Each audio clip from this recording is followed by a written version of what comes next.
go over Modak Pi form, that means martial ethics method. That's called Mo Yut Do, which means first martial way. So this is a beginner's form.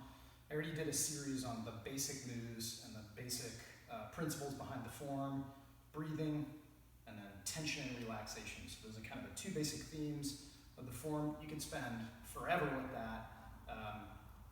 A year, 2 years is probably a good amount of time to spend on those two themes if you're doing it maybe 2 or 3 times a week. So one other thing you can start to think about, because I know it's easy to get bored with forms, is what your feet are doing. So let's just go through the form and name the stances. There's going to be 2 stances in this form: normal stance and leads, both a left lead and a right lead. So maybe 3 stances if you want to be super fancy about it. A normal stance, if you know how to do an air squat, I sit down like this, it's slightly narrower than your squat. If you know what a deadlift is, it's basically your deadlift squat, your deadlift position, excuse me. A lead, my feet are flat in this case, so it's not like a fighting lead here, it's feet flat, so I should feel really solid on the ground. My weight is 50-50, it's even on both feet, and it's even on each foot between the ball and the heel, and the big toe and the pinky. It's very strong and balanced, at least forward and backwards. Sideways, it's a little less structurally sound. So let's name the stances. Normal stance, left lead, right lead, normal stance, left lead, right lead, left lead, normal stance, normal stance, normal stance. Easy, right? Again, it's a very basic form. To learn the move should be super simple. Putting the intricacies in it, take as long as you want, right? That's where the fun stuff starts, I think.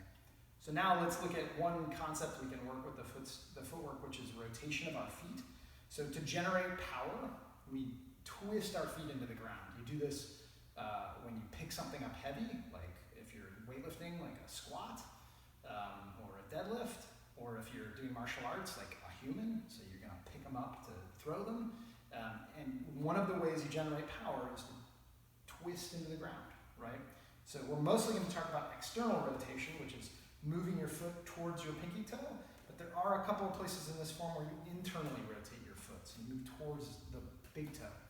Now the funny thing is your feet won't actually move because they'll be on the ground, but you want to have that feeling of twisting.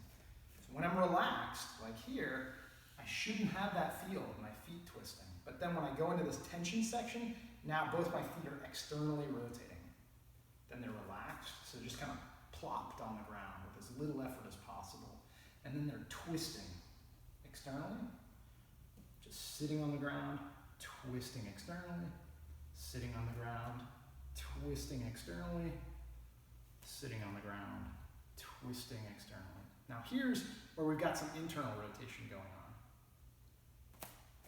My right foot is going to internally rotate, my left foot is going to externally rotate because the motion of my strike is going across my body this way. And if I was to externally rotate with both, I would be fighting myself. So let's go back to this move. Here, set up internal on the right, external on the left. Now it's just going to switch. Internal on the left, external on the right. Make sure you don't internally rotate and forget about keeping your knee in structure, your knee over your ankle there.